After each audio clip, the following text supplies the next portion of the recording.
Welcome, everyone. My name is Kathryn Harnish from Leap Forward Library Consulting, and I'm one of the hosts for today's session on surveying the terrain, the first in the Orienteering for Libraries and Librarians series. We have a pretty full hour of findings to share today, but before we begin, I want to take just a moment to note that we encourage comments, feedback, and discussion following this session. We'll be talking about a lot of thought-provoking and frankly challenging issues, and dialogue both with us and with others in the community is critical. You can join the conversation on the Leap Forward blog or by submitting feedback on the IMT website under the Contact Us menu option. The full set of slides and notes will also be posted by the end of this week, Friday, October 30th.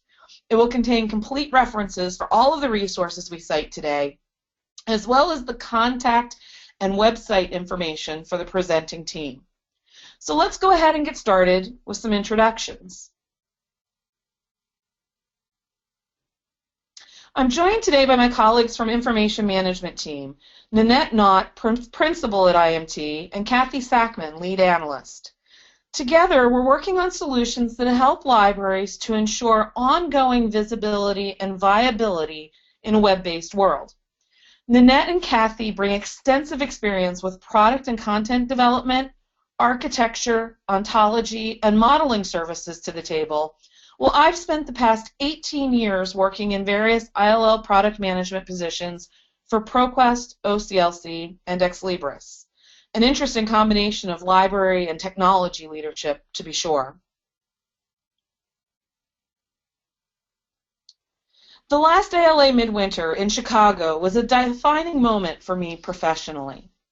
Let me take a moment and explain. I've spent much of my career, as I said, more than 15 years, as a product manager, working with vendors and librarians to build software products that help libraries to do their business. And I confess that during much of this time, I've thought about this work from a very process-oriented standpoint, from the perspective of things like purchase orders and fines and fees and MARC record merge profiles, to name a few. But as the daughter of a librarian and a librarian myself, I knew that libraries were about more than those things that I'd focused on. And at ALA Midwinter, I put it out there. Librarians are valued for the access we facilitate and the authority we bring. As a result, we have a unique position of trust in our communities. We're valued for our service-oriented engagement with people, for the connections that we help to draw for them, for enabling powerful and personalized discovery. And most importantly, we're about knowledge, growth, and ultimately freedom. And as I suggested that we're about more than processes, I watched a sea of librarian faces nod and smile in agreement. I think I might have even heard a preach it from somewhere in the room. Yeah, I was pretty impassioned about what I was saying, because these are the very reasons that I became a librarian, why my mom became a librarian. Because we believe that access to information in the special way that's enabled by libraries and librarians makes the world a better place. Librarians provide these highly valued services by being great at a number of things. First, we're collectors. We aggregate and curate information resources on behalf of our user communities. We're also navigators. We find routes to information and knowledge that others may not even know exists. We're context builders. We help to put all of this information in its appropriate setting, or settings, as is often the case. We're also investigators. My father always says, never doubt the persistence of a librarian, and he's in a position to know. We dig and dig and dig and dig a little bit more to find answers to questions, to solve mysteries, and to shine a light where it's needed. We're also guardians, and Nannette and I both have livestock guardian dogs, so I thought this picture was appropriate. We stand watch, often alone, over the intellectual record, ensuring freedom of access to others. And finally, we're helpers. We believe profoundly in connecting people to the information that creates knowledge. But And this is sometimes hard for me to admit, there are things at which we as a profession don't always excel. As a veteran of several ILS providers, having worked on lots and lots of library software, I can say with some authority, our management systems leave a lot to be desired. I've said on my blog that core ILS functionality is essentially unchanged since the early days of these systems. Sure, we've moved from text-based interfaces to graphical user experiences, and we've added some bells and whistles that make our work a little bit easier. But fundamentally, very little has changed in the nature of support that these management systems offer to libraries. On top of that, very little of library technology as a whole has changed. Sure, we have bigger, faster machines and more powerful search technology, and we've transitioned from mainframes to client-server technology, and now to the proverbial cloud. But at the same time, the larger technology landscape has changed, and changed significantly, which is a big part of why library systems are wanting. We're falling further out of step with technology with each passing day. I know this one may be controversial, but I'm going to say that we're not universal metadata experts. We're experts in MARC, but as a community, we've been slow to adapt and extend that really rich experience in alignment with other industries, especially in a web-based world. And finally, we're not resource experts. We still bring a very print-centric mindset to our resources. We think about resources from a macro, from a metadata and inventory perspective, as I've called it, as boxes with labels on the outside. But resources are complex and getting more complex every day. There's a lot of micro goodness inside of those boxes that we're overlooking because we manage the containers rather than the content. Nannette and I have a remarkable ability to turn up just the right reading for the other at just the right time. Perfect serendipity. And last week she did it again, pointing me to an LJ peer-to-peer column written by Dorothea Salo in February. In that piece, Dorothea describes some of her thinking as she prepped to teach a linked data and XML class to library school students, and many of her comments jived with the thinking that I've been doing with IMT in the past months. In particular, she notes, just about everyone has discovered and rediscovered that designing data based solely on how it should look for human beings, without considering how computers may need to manipulate it, leads inexorably to ruinously messy, inconsistent data and tremendous retooling costs, exactly the challenges that libraries now face. And I would argue exactly what you'd expect to happen when expertise in structured data and technology are behind the curve. Dorothea also draws parallels between the publishing industry, which had to figure out its own path through what she calls the human-computer asymmetry during the early days of the e-resource revolution, and the library domain now. Key to publishing's ultimate success was how the industry transformed its thinking so that they could see texts in ways other than human-friendly displays. I would argue that we need a similar transformation in our thinking, in library thinking, to seeing the web as our technology platform, our knowledge base, and our system with its associated shifts in how we view our metadata and resources in an increasingly e-world. I know that this is something that Nannette will address today as well. We need that transformation because we can't keep marching along the path we've been on. My sense from countless discussions with librarian colleagues is that we all know that it doesn't lead us where we need to go.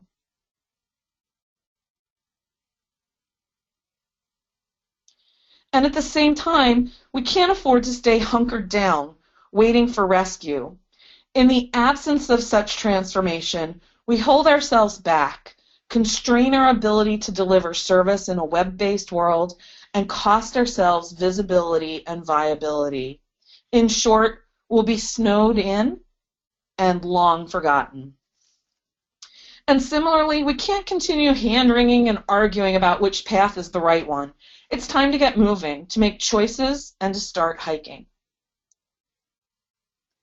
Which is why I'm on this path, founding Leap Forward Library Consulting earlier this year and partnering with Information Management Team. I wanted to get off the dead-end track, to get out of the survival hut, to quit the squabbling. I want to begin charting a course to sustainable visibility and viability with libraries. I want to help bridge between the things that we as librarians and libraries do well. And as I said, there are many, many things at which we excel, for which people truly depend on us, with new technology and broader perspectives. And Nannette, as principal at IMT, is ideally positioned to delve deeper into some of these challenges. Nannette's work as an innovator in publishing technology gives her a really unique perspective on what's happening in the library space, which she'll share in her landscape analysis. So, without further ado, I'll turn things over to Nannette. Kathryn, thank you. Charting a new course requires more than just a compass and a map. It takes leadership. As Maxwell's Law of Leadership number 4 points out, anyone can steer a ship, or for that matter, a horse. And yes, Kathryn, there's a horse metaphor for that too. Mounted orienteering. Anyone can steer a ship, but it takes a leader, or leaders for that matter, to chart a course. The courses our institutions need to succeed. And I'll be bold here and state something not mentioned in Kathryn's slide so far, but a clear conclusion from our landscape survey, and likely for anyone who attended the recent rounds of library conferences like ALA Annual and ISLA. Libraries seems to be in a leadership vacuum at the moment. Most in the profession are ready to go, but like the writers in this picture, they're waiting for their leaders to read the map and tell them where to go. And therein lies, Kathryn, one more set of we are and we're not slides that I, as a non-librarian, an experienced resource lifecycle technologist, and an avid library supporter, see as key at this moment. We, libraries, or librarians that is, are managers. And by and large, library, or at least library technology, as it has been shown of late, is about management.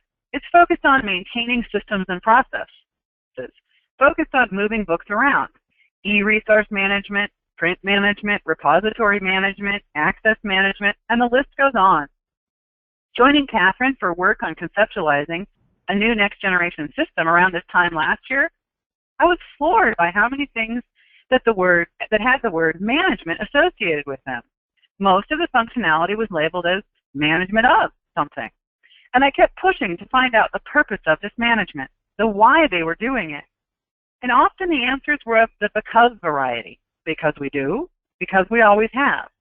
Very few answers were related to how this management of enabled the library or the librarian to provide better services to their patrons, to their funders, to their customers.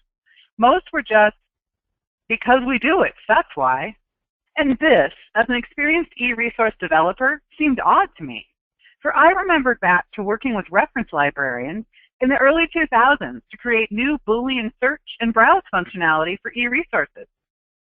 I knew these same librarians to be demanding service-oriented professionals who knew what they wanted and why they wanted it, down to complete, very detailed descriptions of the patrons who came up to the desk and the questions they asked.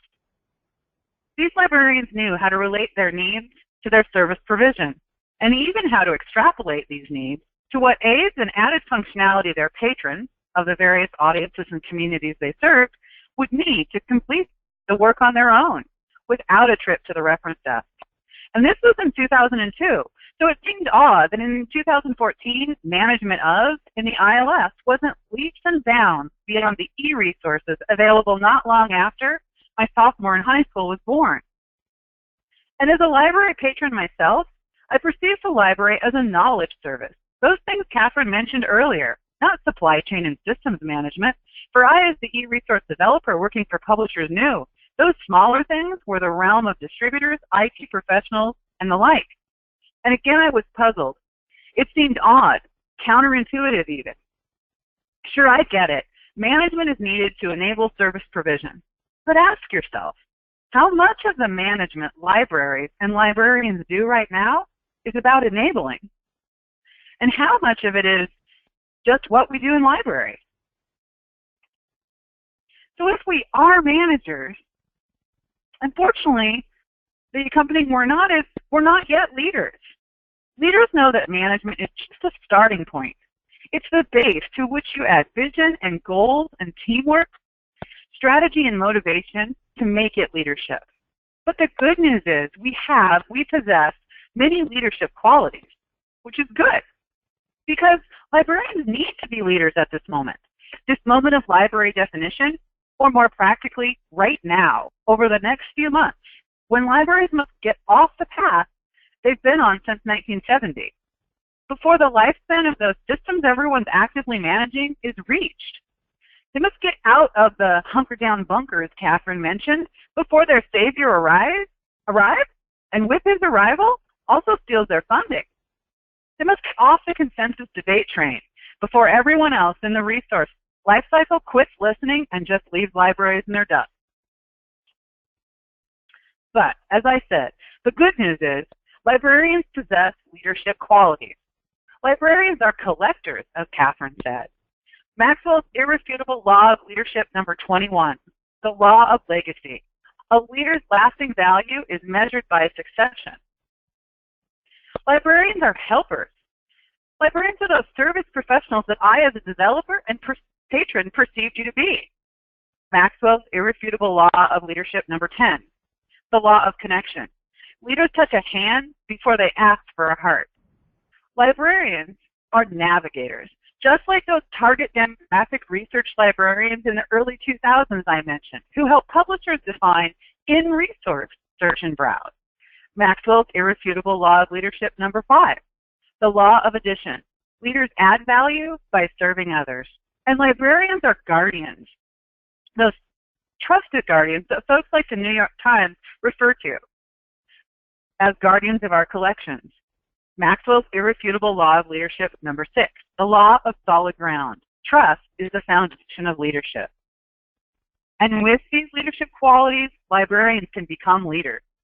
We just need to exploit these R's and minimize those expert aren't that Kathryn mentioned in her earlier commentary. Librarians are not software experts or universal metadata experts or resource experts, and they need to complete their teams with folks who are experts in those areas, but who are not experts in the areas that librarians are.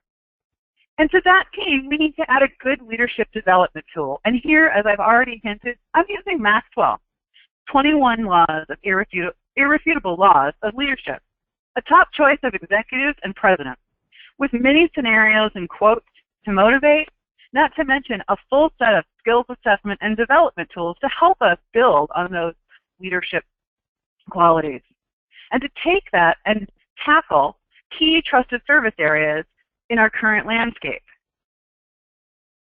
Those areas that need to be tackled, those areas of trust that New York Times article refers to, when they said the principal danger facing libraries comes not from the threats like these, but from ill-considered changes that may cause libraries to lose their defining triple role as preservers of the memory of our society, as providers of the accounts of our experience and the tools to navigate them, and as symbols of our identity. But with a little forethought and attention to detail, we can do this. Two things that, according to Maxwell, separate the ship leader that we're talking about from that managing ship steerer. Two things that anyone who's familiar with libraries and librarians can tell you are definite strengths of this profession. So together, we, librarians, and their added trusted outside experts can lead that much-needed library transformation that Kathryn and ALA are talking about. We can lead where we can't manage. We can lead to win. So let's start by using the landscape survey Kathryn and I keep mentioning to identify some key issues we need to tackle in order to excel at our trusted anchor service collection. So, pulling in that recent New York Times piece, ALA's Libraries Transform, and a recent Pew report on libraries at a crossroads. And don't worry, everything cited in this will be included and posted with our notes with full links so you can read them in more detail. So what do libraries do? Libraries collect. They collect memories, accounts of our experience. They collect resources, knowledge containers. They collect identity, community, creator, contributor, title, and otherwise. And they collect the tools to navigate these things, as well as the people who use them. As such, librarians and the libraries who employ them, all the libraries who employ them, academic libraries, school libraries, public libraries, corporate libraries, special libraries, and I'm sure those of you listening can name more. These people are stewards of the evolving cultural, commerce, educational, and scholarly record, and probably a few records I've left out. And there's that service focus again, that bigger than just management of. And you, librarians and libraries, are really good, great, trusted even, as the Pew Report and Times point out, at the stewardship part of a print-centric world. But the current world is no longer print-centric, as we all know. And any landscape survey you read or casual observer will tell you more non-print resources are being collected and more non-print resources are being used. Larger and larger portions of libraries' print collections are being moved to shared print, off-site, and other harder for the patron to immediately access, dare we say it, print archives. And as we said earlier, we as leaders of library transformation must be more than just steerers of this ship. We, our institutions, our disciplines assemble teams of librarians and those other needed experts that help them get around their art, must be good leaders who control the direction rather than being controlled by it, as former GE Chairman Jack Welch notes. And to say it another way, as Jim Collins did in Good to Great in 2001, great leaders must maintain faith that they will prevail. And I take this a step further. From my experience leading innovative, somewhat, say, disruptive projects over the past 20 years, good leaders don't just maintain faith, they inspire and instill faith in their team, those who report to them, those who they report to, and those they serve. But this is a digression. So they maintain, inspire, and instill that faith, and they must confront those most brutal facts of their current reality. We must confront the most brutal facts of our current reality. So let's take a moment to look at those brutal facts of this stewardship. The fences we have to scoot under, the rocks which threaten to bruise or scrape our knees in the process, and the darkness that threatens to overtake us in our quest. Today, we'll focus on the scholarly record stewardship, as there's a good piece from OCLC research on it, and as I noted, it'll be fully referenced so you can read it in detail in the distributed slides. This piece thoughtfully summarizes many of the points for any of those records, and it gives us some suggestions that I think are applicable to other records that libraries and librarians steward. Of course, we don't have time today to go into the whole 50-plus page report, so we'll just hit the highlights here. And what are those highlights? Brutal fact number 1. Strategies designed to support the stewardship of print materials no longer suit the waitlist, and I read here electronic, scholarly record, now coalescing in digital spaces. Uh-oh. It looks like we really do need those software and resource experts to round out our team. Brutal fact number 2. The importance of context is growing. The scholarly record is evolving to incorporate a deep contextual layer. There's a growing need for context-aware decision support. Cool, librarians are good at context, right? But we will certainly need to work collaboratively with those other added experts to work our internal personal sense of context into what's currently our flat metadata. Those resources we think of as closed boxes. And brutal fact number 3. The size and diversity of the network and the players we must interact with to be good stewards is growing exponentially. I bet you're starting to get sick of me making this point, and I don't mean to hammer it home. Oh, yes, wait, I do. These are the things that we see again in any number of contexts. The coordination point here, though, is new, and this is key. hard, and very big. Good stewardship moving beyond print requires us to not just change our technologies and add a few outside experts. Good stewardship requires us to change our very models of collaboration, to extend beyond the boundaries of the library and the institution and audiences we serve. It sounds like we need to extend collaboration to others who serve those users as well. And you might, as I did when reading this report, say, really? That's brutal. And dare we say it, not quite as easy as the technology part. So where do we go from here? Well, let's do a short leadership analysis based on these brutal facts. We're leaders after all. Leadership analysis 1. Great. As we said earlier, we're good with context. Leadership fact number 2. Unfortunately, and it's a bit brutal unfortunately, we're not software experts. And this reality in a web world requires significant software, and if I'm reading between the lines of that report right, hardware expertise. Not too bad, though slightly painful at times. We've already said we can add these types of experts to our teams. The hard part, of course, is empowering them when library and these new expertises conflict or cross, which, of course, is where our second webinar will focus on that dialogue of how we might work better together. And the third brutal fact, and this one is often a little bit harder to swallow, at least for the library data geeks amongst us, who I generally work with, we're not universal metadata experts. In fact, most library metadata expertise is limited to bibliographic authority and overarching subject metadata. It's trapped in strengths that we're just beginning to assess and liberate with projects like OCLC's clustering activities and LC's BibFrame project. And don't worry, again, those links will be in the slides.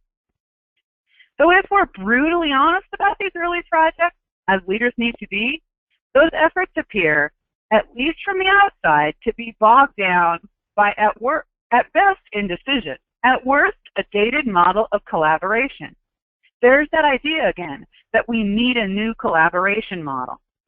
We need to get past that old collaboration model that we've been working with for so long, that all of us must do the same thing. And all of us must come along. And all that's been kept in mark must live on side by side with the new, drug along, because we must not, like those pioneers, drop pianos and corsets. We can't leave any heirlooms behind us when they get too heavy or too constraining to move forward. But there's good news here. There's evidence that some folks in library are realizing this to be a dated, trapping model of collaboration. And here I cite Diane Hillman in her recent blog.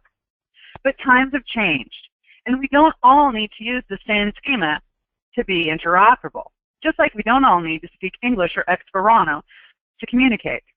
But what we do need to think about is what the needs of our organization are at all stages of the workflow, from creating, publishing, and consuming, through integrating our metadata to make it useful in the various efforts in which we engage.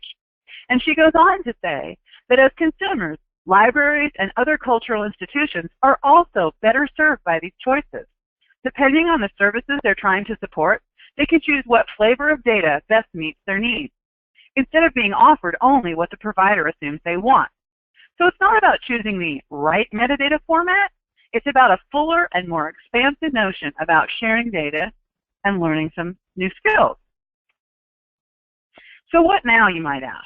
Did that landscape survey of yours offer any suggestions about how to move beyond a leadership analysis into action? Yes, it did. And we've already touched on several of those. Maxwell's irrefutable law of leadership, number 10. And libraries are great at helping. Remember those reference librarians I was telling you about? They touched the heart before they asked for the hand. They knew themselves, their patrons, and what was needed to connect the two. Remember those community-enabling library friends and coworkers I mentioned earlier, who were doing something in person so very much bigger than what we're doing in our systems? They were and are winding library's own path through the human and computer asymmetry that Dorothea is talking about. And this is a path forward as a next step, taking that knowledge, that essential context expertise, and connecting it with the software, metadata, hardware, and resource expertise we've added to our teams or will be adding to our teams with those outside experts to collaboratively develop the tools and resources needed to navigate these evolving records in service and stewardship of our patrons and funders. But again, this might be a big but. We need a new collaborative model. Have I said it 7 times yet so that it sinks in? My marketing husband would tell me that when I have something important to say, I need to say it at least 7 times for people to remember. A new collaborative model is needed. But what does that look like? Towards that end, let's go back to 2 references we've already cited for some suggestions. First, Maxwell's irrefutable laws of leadership, law number 10, the law of connection, and a librarian strength. But let's restate it. In the words of former NFL coach Bill Walsh, nothing is more effective than sincere, accurate praise, and nothing is more lame than a cookie-cutter compliment. Authentic leaders connect. So let's connect. And Dorothea's piece suggests some easy ways to do just that, which brings us to our second recitation, the February LJ peer-to-peer column that outlines 3 areas where we can learn from those experts who are good at what we aren't. Places where we can build connection by simply acknowledging rather than arguing with, to borrow Diane Hillman's turn of phrase. Places where people, publishers, have already found the right way. Atomicity, or for me, granularity. Computers can build from granular pieces of data, but they're really bad at taking long strings and breaking them up. Consistency. We need to do the same thing every time. Mark's not really good at that, and some of our definitions are lacking. We need reliable, unchanging identifiers. Strings of names aren't identifiers, numbers are identifiers, and with them, computers can do wonderful things. And as leaders, let's even consider going a step further. Let's be authentic and not just talk this talk, let's walk this walk. Let's acknowledge that those principles, while they won't guarantee a perfect data structure because there's no such thing as Dorothea points out, let's acknowledge that these publisher principles do lead to the flexible data structures with escape hatches that we need. Publishers have gotten this right. Thus, let's commit to adjusting our library, our policies and procedures, our systems now. Not to just endorse, but to use and operate on these 3 principles as a basis. Let's commit to making our voices heard in our RFPs to system vendors, our responses to standards bodies, our talking with IT and catalogers at our very own institutions. That these 3 things aren't just nice to have. Let's not put them on a side list and get there when we can. These 3 things are given that must be accommodated now to connect resources and metadata. And let's magnify the voices of folks like NLM with its BibFrame Lite who are working towards these very ends and providing examples for all of us to follow and lessons for all of us to learn from. And might we even consider pulling a Steve Jobs? In his career, he said a lot of things about life, death, and work. And one of my favorites, upon his resumption of leadership of his company, that I think is applicable to us in our resumption of leadership of the field that we defined, the field of resource collection and user service, might we, like Bill Gates, might we, like Steve Jobs, call our arch enemy Bill Gates and say, Microsoft and Apple, 2 brands fighting for the hearts of end users in competitive but different ways. Libraries and publishers, libraries and service providers, libraries and IT, libraries and Google. Might we, shouldn't we, work more closely together? But to do that, we have this issue to resolve, this intellectual property issue, this identifier issue, this ownership of users issue to solve. So let's resolve it. Our landscape survey and its accompanying detail analysis. From this, IMT and Leap Forward would like to suggest, let's not just talk about it, let's do it. Because, you remember those reasons for management earlier, management of causes? Because the resource we share, libraries, publishers, and all in the resource lifecycle, has a life cycle that is no longer linear as it was in the 19th and 20th centuries. Creation is ongoing, never done, and happening at all levels by many individuals, authors, editors, users, translators, commentators, publishers, distributors, libraries, and the list goes on. And they're creating this simultaneously. It's not linear. And the resource itself is no longer a single set of closed entities. Not only the metadata, that metadata that was the label on the outside of the box, the resource itself isn't the box anymore. Consumption now changes across and even within individuals based on their current needs for data, information, knowledge, and wisdom. And based on those needs, the format of the resource itself is no longer controlled by us lifecycle authorities, authors, publishers, editors, distributors, libraries, loaners, as it was in the book era. Delivery method and the preferred lens for viewing are individual user decisions made by the user at the point of acquisition of the resource or the information it contains from a lifecycle authority. Because not just the resources, but the resource users have changed. Our resource users demand choices. Choices about content, application, service, device, and price. Our users expect timeliness at web scale and in real time, no matter how realistic that is for our current system. And our users, our resource users, require connection across providers, resources, locations, and time. Because the resource and resource user issue, serving them better, in that technology is not the problem. It's flexible and extensible enough. Thought processes are the problem. The real question is, are we flexible and extensible enough?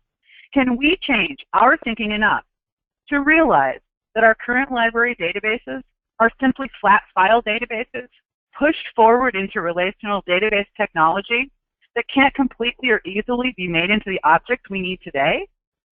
Those objects that we need for context-aware decision support, context-driven discovery, that our stewardship of the evolving records requires, that our shared users demand.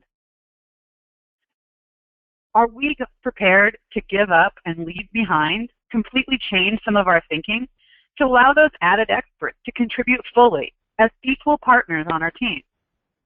To me, at least, that's what reports and changes like those we're seeing going on at the Library of Congress are demanding that we do, if we are to remain relevant and, even more importantly, stay funded.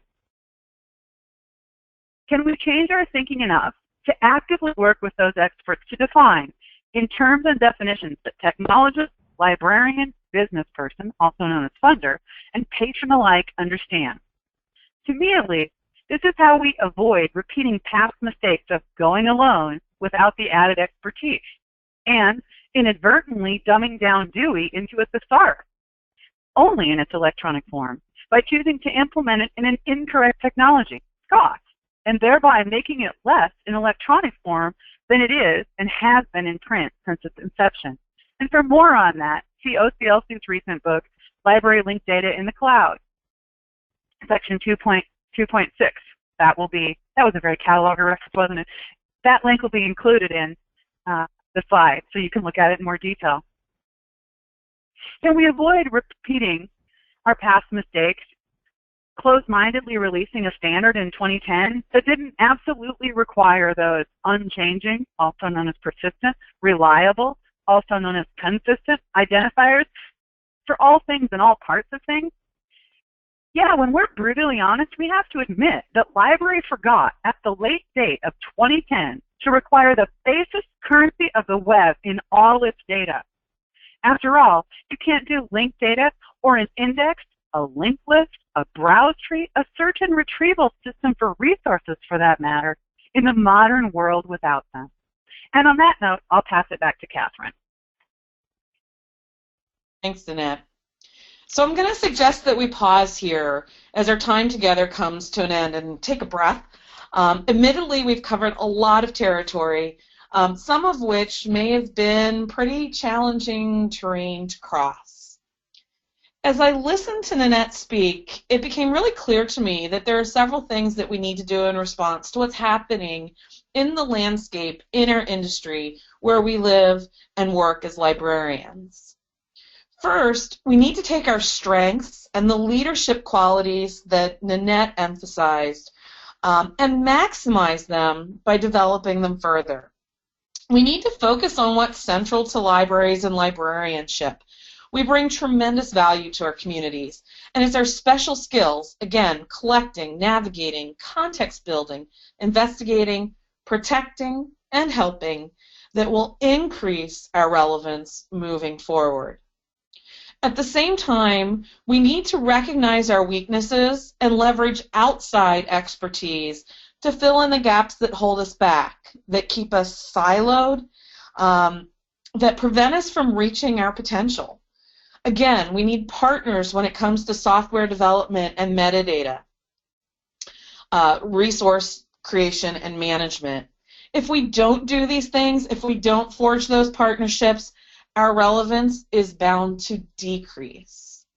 And finally, we as librarians need to guide this team forward, to provide the passion, and we have plenty of passion, the vision, the direction, ultimately the leadership that's necessary to reimagine libraries for today and tomorrow. We're going to continue discussions about how exactly we do this in our 2 upcoming webinars. The first is on November 10th, Grounding Our Adventure, Definitional Alignment as our terra firma. And the third session in the series, Taking a Practice Trip, 3 Problems, 3 Solutions, will be on Tuesday, November 24th. Both sessions are at 1:30 Eastern Time, 10:30 a.m. Pacific. You can register at the IMT website under News and Events for those sessions if you haven't already. I hope that you'll be able to join us for those sessions and for interesting dialogue about how we can leap forward together. And with that, Nannette and Kathy and I thank you for taking time from your schedule to listen in on today's session. Again, we'll post the recording and accompanying slides by the end of the week.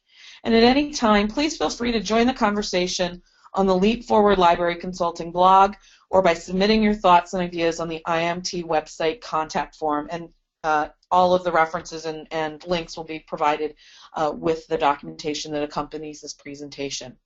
Until November 10th, we wish you visibility and viability for your library.